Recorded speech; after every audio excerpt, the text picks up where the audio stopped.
Makronutrisi, teman-teman tahu ada apa? Ada karbo, ada protein, ada lemak. Kecenderungan kita selalu beranggapan bahwa kalau gemuk itu disebabkan karena lemak. Padahal kenyataannya, sesungguhnya lemak yang terjadi di badan disebabkan karena apa, Des? Kelebihan karbo, makanya disimpan jadi lemak. Bukan karena lemaknya. Nah, jadi kuncinya teman-teman sekalian di sini, kalau cuma makan 1 kali sehari atau makan 2 kali sehari, teman-teman berani memasukkan lemak di badan kita. Lemak itu konsepnya rasionya selalu yang namanya omega 3 sama omega 6, ya. Kalau bisa omega 3-nya yang lebih tinggi.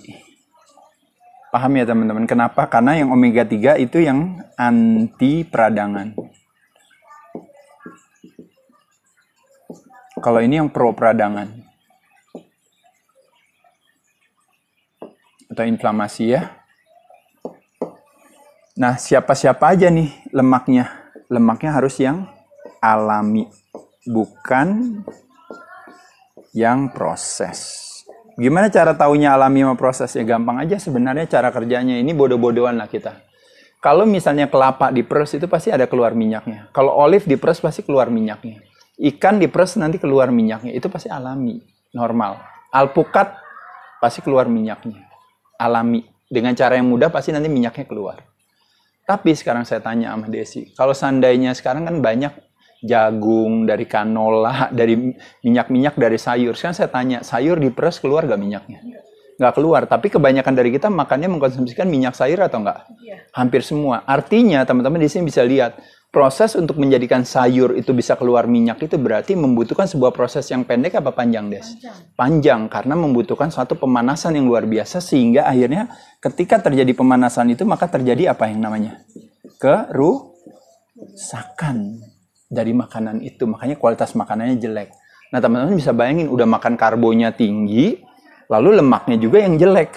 Bisa kebayang kan, udah satu udah disimpan dalam sel lemak, kedua sumbernya juga salah. Bukan ide yang baik. Oleh sebab itu, kalau teman-teman mau makan, pilihlah sumber-sumber lemak yang bagus. Sumber lemak yang bagus berarti apa aja dong nih teman-teman sekalian. Yuk, yang gampang-gampang aja yang tadi kita bilang ya. Ada apa aja tuh tadi? Misalnya, ya kan? Alpukat bagus gak Des kira-kira? Pasti bagus. Apalagi? Olive oil. Oh, berarti minyak kelapa bagus ya Mas Ade ya? Bagus. Santan berarti bagus dong? Bagus. Cuma yang nggak bagusnya apa? Waktu kita makan ini, kita makannya sama nasi putih. Nah, problemnya di situ. Jadi kalau makannya misalnya dagingnya sama santannya aja, berarti nggak ada masalah. Kalau misalnya makannya sayur sama olive oil sama vinegar gitu, berarti nggak ada masalah. Kan bagus gitu. Makannya misalnya alpukatnya aja gitu. Misalnya kalau mau pakai pengganti gula karena nggak ada kandungan kalorinya yang berlebihan, tidak men-trigger insulin yang terlalu berlebihan, ya oke aja, nggak ada masalah. Tapi problemnya adalah makan alpukatnya sama apa? Susu kental manis, sama sirup, sama yang lain-lainnya. Bukan ide yang bijaksana. Ya. Lalu dari ikan, misalnya salah satu ikan yang paling populer apa? Yang lemaknya banyak. Salmon. Atau minyak ikan. Essential fatty acid. Yang banyak dari minyak ikan yang dalam bentuk suplementasi. Jadi teman-teman bisa lihat ya di sini ya sekali lagi ya.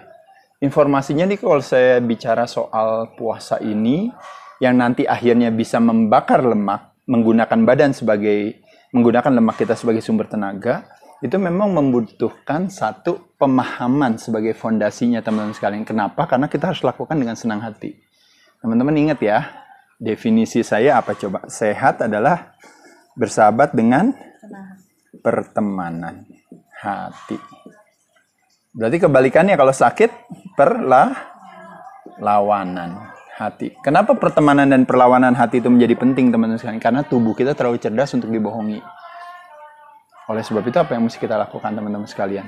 Harus lakukan dengan senang hati sehingga dalam prosesnya baik. Dan itu hanya bisa terjadi kalau ada sebuah apa? Sebuah pemahaman. Makanya kenapa saya selalu ngajarin teman-teman, yuk saya edukasikan ini.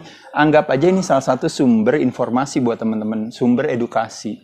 Teman-teman bisa dapat dari mana saja. Dan saya ini kan cuma salah satu jendelanya aja. Teman-teman bisa dapat dari mana aja. Dan nggak perlu harus percaya juga 100%.